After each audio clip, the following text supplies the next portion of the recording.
민수기 16장에 보면 고라 자손들이 반역을 해요.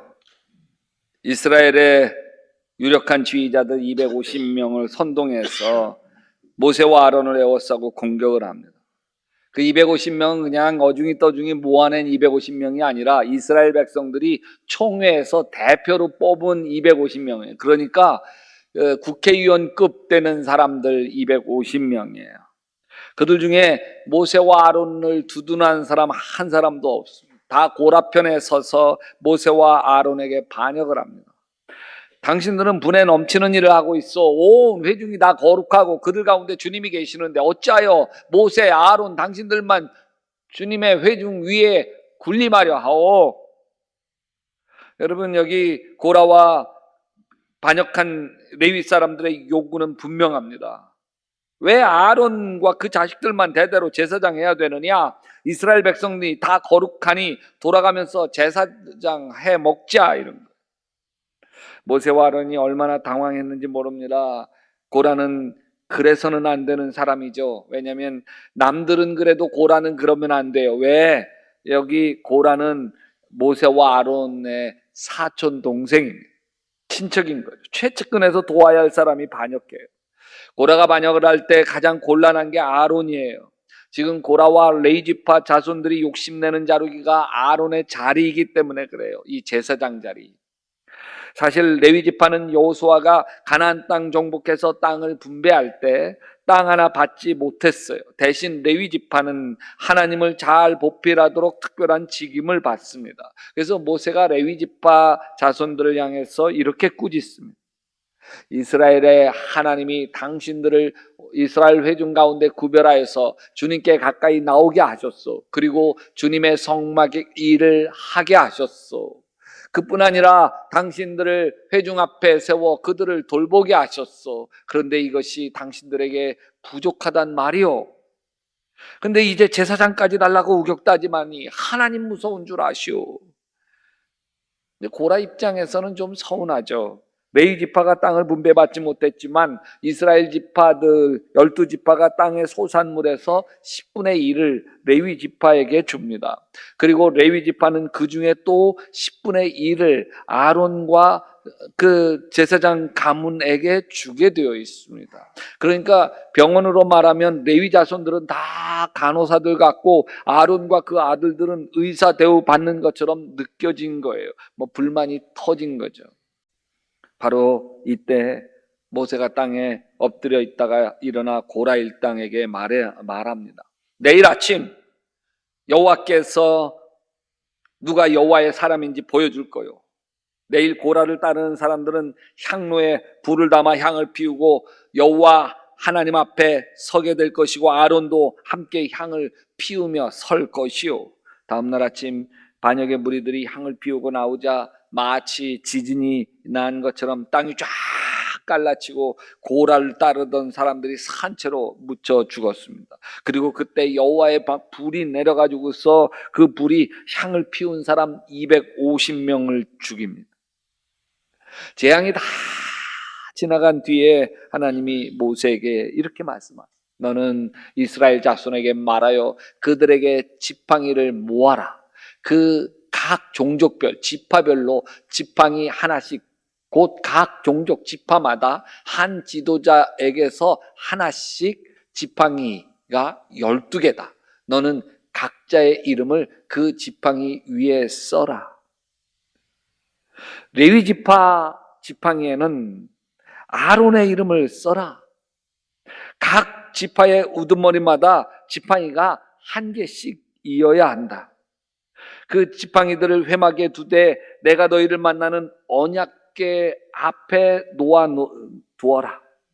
내가 한 사람을 택하면 그 사람이 지팡이에서 그 사람의 지팡이에서 싹이 틀 거다. 너희에게 늘 불평하는 이스라엘 백성의 버릇을 내가 싹 없애버리겠다. 모세가 12지팡이와 아론의 지팡이를 언약궤 안에 있는 지성소에다가 넣어둡니다. 이튿날 모세가 장막에 들어가 보니까 레위의 집안을 나타내는 아론의 지팡이에 싹이 틉니다. 더구나 그 지팡이에 싹이 자라고 꽃이 피더니 감복숭아 열매까지 맺혔습니다. 모세는 여호와 앞에 있던 그 지팡이들을 다 들어서 이스라엘 백성들에게 가지고 갑니다. 사람들이 입이 쫙 벌어지죠. 어떻게 저런 일이 있지? 저거 아론의 지팡인데 정말 신기하고 무섭다. 이때 하나님이 모세에게 말합니다. 아론의 지팡이는 증거궤 앞으로 도로 가져다 놓아 반역하는 사람들에게 표적이 되도록 잘 간직하여라. 너는 다시는 그들이 나를 거역하여 원망하지 못하게 하여라. 그래야만 그들이 죽지 아니할 것이다. 그래서 아론의 쌍난 지팡이는 언약궤 안에 보관되어 대대로 내려오게 됩니다. 이 언약궤 안에는 세 가지가 담겨 있죠. 히브리서 9장 4절에 금양로와 사면을 금으로 싼 언약궤가 있고 그 안에 만나를 담은 금 항아리와 아론의 쌍난 지팡이와 언약의 돌판들이 있다. 언약궤 안에 세 가지가 있는 거예요. 여기 만나 항아리는 하나님이 언제나 나를 먹이시고 입히신다, 이런 언약이에요. 십계명 돌판은 이제 너는 내 백성이고 너는 나는 너의 하나님이다. 내가 너를 지켜준다, 이런 거예요. 그리고 아론의 쌍난 지팡이는 내가 너를 선택했노라. 너는 내 것이다. 내가 너를 지명하여 불렀나니 너는 내 것이다. 하나님의 약속입니다. 하나님이 아론을 선택한 거예요. 하나님에게 아론이 아주 특별한 거예요. 하나님은 오늘 아론의 쌍난 지팡이를 통해 우리에게 이렇게 말씀하고 계시는 거예요. 너는 내게 얼마나 특별한 사람인지 아니? 몰라? 알아요? 내가 너를 선택했어. 아멘. 내가 너를 너무너무 사랑해서 너를 위해서 내가 십자가 졌단다. 너를 하나님의 자녀로 삼았고 너와 함께 동행하고 있어. 너는 아주 특별해. 주님이 이렇게 우리에게 얘기하시는 거예요. 여러분, 하나님에게 우리는 특별한 하나님의 자녀입니다. 이 세상에서 우리는 별 볼 일 없는 사람이라 할지라도 하나님에게는 우리가 아주 특별합니다. 이 세상으로 가면 갈수록 우리 자신이 초라하지만 우리가 하나님께로 가면 갈수록 나는 특별하고 소중한 사람입니다. 두려워하지 마라. 내가 너를 구속하였고 내가 너를 지명하여 불렀나니 너는 내 것이라. 개척교회 할 때였어요. 교회 학교 6학년 또래 7명의 아이들이 그렇게 사이가 좋았어요. 믿음도 좋고 막 교회 일에 얼마나 열심인지 너무너무 사랑스러웠어요. 그런데 그렇게 사이가 좋았던 7명이 문제가 생기기 시작을 했어요. 서로 험담하고 왕따시키는 거. 그것 때문에 교사가 얼마나 힘들어하는지 모르겠어요. 왕따를 당한 아이가 엄마에게 울면서 속상한 것 털어놨어요. 그 이야기를 들은 엄마가 가만히 있을 수가 없어서 저에게 와서 따지러 왔어요. 어떻게 내 아이를 교회에 보낼 수 있겠어요, 목사님? 교회 옮길 거예요. 목사가 가장 가슴이 철렁할 때는 이런 거예요. 교회 옮길 거예요. 사정을 알아보니까 새로 들어온 여자아이가 그 7명 사이에 끼면서 문제가 생기기 시작했어요. 참 어린 녀석인데 친구들 이간질 시키는 데는 선수야. 그리고 자기에게 붙는 친구는 잘해주면서 자기 편 만들고 그렇지 않은 친구는 왕따를 시키기 시작했어요. 이 아이가 트러블 메이커인 거예요.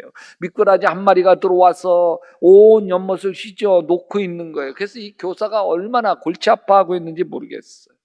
근데요, 그 교사에게 이 이야기를 들으면서 제가 깜짝 놀랐어요. 사실 그때 저는 골칫덩어리인 그 애 엄마 때문에 너무 골치 아팠기 때문에 그래요.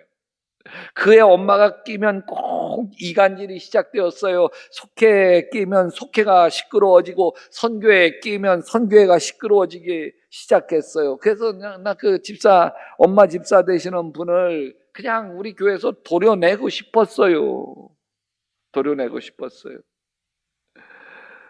근데 그 엄마의 그 딸이었습니다.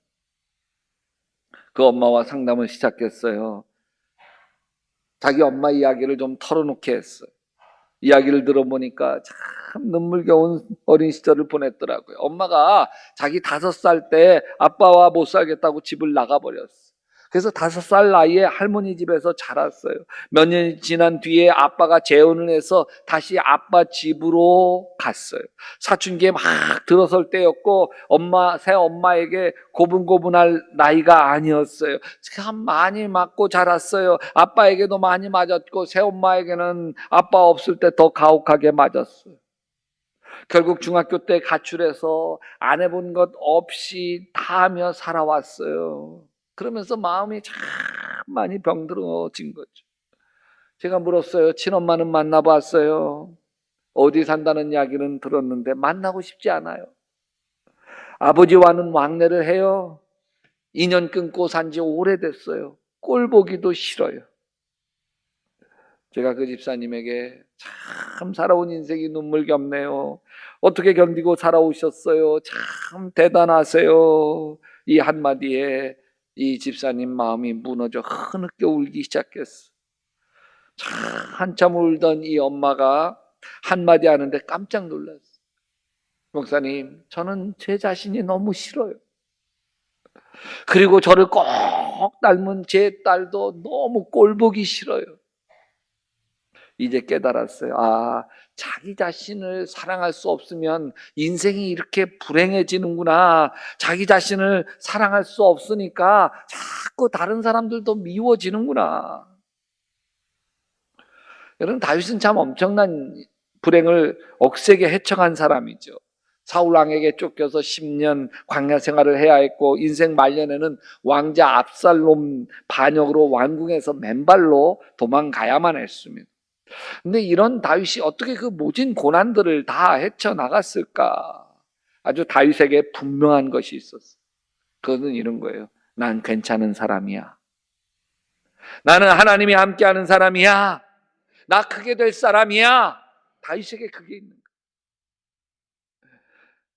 이건 처음부터 그렇게 된 건 아니죠. 사무엘 선지자 만난 뒤로부터. 사무엘 선지자는 장차 왕이 될 사람을 찾아 베들레헴 이새의 집으로 갑니다. 이새 아들 중에 왕이 될 사람이 있다는 하나님의 음성을 듣고 찾아간 거예요.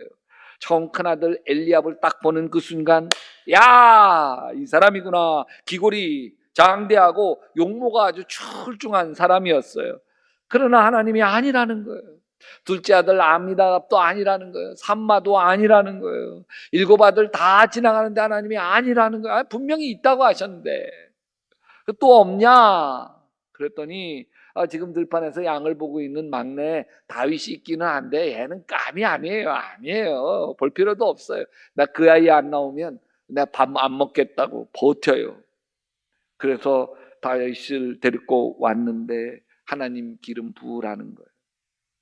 그러면서 사무엘이 소년 다윗의 마음에 새겨줍니다. 장차 내가 왕이 될 사람이야. 하나님이 세우신 임금이 바로 너다. 그때부터 다윗 마음에 하나님의 감동이 있는 거예요. 나는 잘 될 사람, 아멘. 나는 왕이 될 사람, 아멘. 나는 하나님이 함께하는 사람.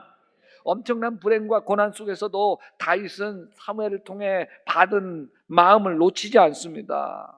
나는 특별한 사람이야. 이게 모든 고난을 이기는 능력이 되는 거예요. 골리앗이 쳐들어왔을 때도 다 두려워서 떱니다. 사울왕도 떨고 이스라엘 백전노장 장수들 다 떨고 오직 다윗만 담대해요. 다윗이 사무엘에게로부터 너는 장차 왕이 될 사람이야, 이 놀라운 얘기를 듣지 못했더라면 다윗도 담대하지 못했을 거예요. 지금 골리앗 앞에서 다윗보다 덩치도 크고 힘도 센 다윗 형 엘리압이 바들바들 떨고 있는데, 만약에 다윗이 아니라 엘리압이 사무엘로부터 너는 하나님의 사람이다, 하나님이 너를 장차 왕으로 세울 거다, 엘리압이 그 소리를 들었다고 한다면 다윗이 아니라 엘리압이 골리앗을 이겼을 거예요. 다윗 마음에 하나님의 감동이 있는 거예요. 하나님이 자신을 얼마나 사랑하고 아끼는지 알고 있어요. 그것이 모든 불행한 관계를 해결합니다. 사무엘이 기름 뿔병을 가져다가 다윗에게 부었더니 그날 이후로 다윗이, 같이 읽어봅시다. 여호와의 영에 크게 감동된. 하나님은 아론의 쌍난 지팡이를 통해 우리에게 말씀하시는 거예요. 너는 내가 선택한 사람이야. 너는 내가 특별히 사랑할 만큼 너는 참 괜찮은 사람이야. 근데 여러분, 사단에게 속지 마십시오. 사단은 우리에게 이렇게 속삭입니다. 너 별 볼 일 없어. 너 가난하잖아. 너 못 배웠잖아. 넌 너 스스로 보기에도 메뚜기 같잖아. 여러분, 사단에게 속으면 내가 나를 사랑할 수가 없어. 하나님께로 가까이 가시기를 주님의 이름으로 축원합니다. 하나님을 사랑하면 사랑할수록 여러분, 나를 사랑하게 되어집니다. 나를 좋아하게 돼요. 네, 여러분, 사람들은 착각을 하는데 자기 스스로 자기가 자기를 사랑한다고 착각하고서, 탕자의 비유에 나오는 둘째 아들이 재산 다 챙겨 떠나 자기 멋대로 허랑방탕하게 사랑하는 거, 이게 자기를 사랑하는 거라고 착각한 거죠. 여러분, 자기를 사랑하는 건 그렇게 얄팍한 게 아닙니다. 자기를 사랑하는 건 내가 생각해도 내가 근사해지는 거예요. 자기를 사랑하는 건 자기 자신이 원하는 내가 되어지는 거예요. 내가. 근데 여러분, 자기 자신이 마음에 드세요? 왜 마음에 안 드세요? 다른 사람의 시선으로 나를 보니까 마음에 안 드는 거예요. 다른 사람과 비교하게 되어지니까 다 마음에 안 드는 거예요. 여러분, 비교란 다른 사람의 눈으로 나를 평가하는 게 비교예요. 우리는 자신과 남을 비교하면서 자기 자신에게 수많은 상처를 마음에 꽂습니다. 이게 얼마나 아픈데요. 여러분, 내가 나를 좋아할 수 없으면 남도 나를 좋아할 수 없습니다. 마크 트웨인 얘기예요. 사실 저도 저 자신을 좋아할 수가 없었어요. 저는 가난한 부모 밑에서 자랐어요. 충청도 오지에서 태어나 강원도 촌놈으로 살았어요. 내세울 만한 게 없어요. 제가 뭐 키가 큰가요? 얼굴이 잘생겼나요? 마른 얼굴에 운동은 또 젬병이에요. 고등학교 다닐 때 축구를 하면 저는 늘 주전 멤버였어요. 선수들이 뛰면 저는 주전자 들고 왔다 갔다 하는 주전 멤버. 알기나 알아요. 여학생들에게 잘 보이고 싶은데 내세울 만한 게 없어요. 그래서 늘 열등감에 시달렸어요. 고등학교 2학년 때 교회 학생 중에 혼자 제가 몇 달을 짝사랑하던 여학생이 있어서 용기를 냈어요. 아무개야, 나 너 좋아해. 우리 사귈까? 뭐 이딴 남자가 다 있어. 쫙! 끝나버렸어요. 그 뒤로부터는 좋아도 더 말 못하고 내가 더 바보 같았어요. 그런 나를 남이 무시하기 전에 먼저 내가 나를 무시했어요. 바보 같은 나는 싫었어요. 내가 나를 싫어하는데 누가 나를 좋아할 수 있겠어요? 내가 사단에게 속고 있었던 것이죠. 하나님은 우리에게 이렇게 이야기해요. 그러나 너희는 택한 족속이요, 왕 같은 제사장들이요, 거룩한 나라요, 그의 소유가 된 백성이니 이는 너희를 어두운 데서 불러내어 그의 기이한 빛에 들어가게 하신 이에 아름다운 덕을 선포하게 하려 하십니다. 하나님이 달라요. 내가 싫어하는 나를 하나님 싫어하지 않으세요. 있는 모습 그대로 나를 사랑하시는 거예요. 로마서 5장 8절에 우리가 아직 죄인 되었을 때에 그리스도께서 우리를 위하여 죽으심으로 하나님께서는 우리에 대한 자기의 사랑을 확증하셨느니라. 내가 형편없을 때라는 거예요. 예수님은 내 허물 다 뒤집어쓰고 십자가에 달리셨고, 이걸 통해서 하나님 아버지가 우리를 얼마나 사랑하시는지를 확증해 주셨다는 거죠. 세상으로 가면 갈수록 세상에서 내가 자꾸 비교당하니까 내가 초라해요.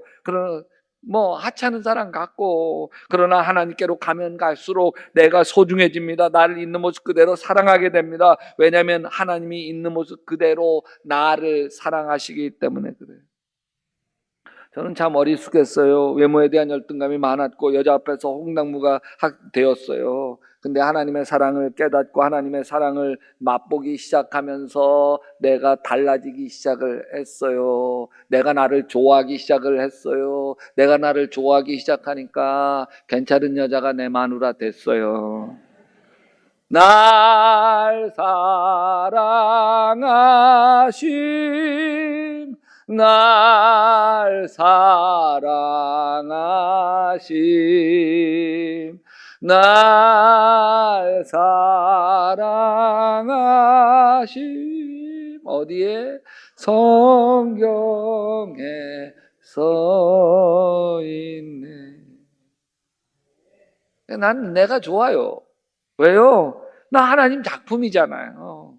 물론 나에게 약점이 있어요. 외모의 약점도 있고 성격의 약점도 있고 잘못하고 서투른 약점도 있어요. 근데 그것도 나예요. 나를 있는 모습 그대로 사랑하기로 결정하세요. 어때? 이게 나야. 하나님이 괜찮대. 하나님이 내가 좋대. 그러면 됐지.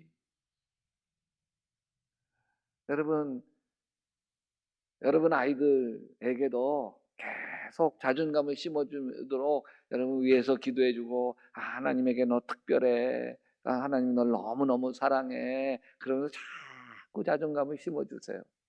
그러면요 얘가 얼마나 매력적인 존재로 바뀌는지 몰라요. 매력적인 존재가 되면 다 끌려와요. 매력이라고 하는 것은 끌매자, 이끌 힘자예요. 아주 매력적인 여성, 매력적인 남성들이 이 여러분의 배우자의 그 자녀들의 배우자가 될 거예요. 그런데 참 이상해요. 키가 큰 친구들은 그게 얼마나 매력이에요. 다른 사람 다 부러워하는데 키가 큰 게 또 열등감이야. 제 아내가 초등학교 6학년 키가 지금 기래. 그래서 너무 커가지고서 64, 1m 64. 지금 애들은 뭐 크지도 않은 거예요. 너무 커가지고 이렇게 숙이고 다녀서 지금 이렇게 좀 약간 이렇게.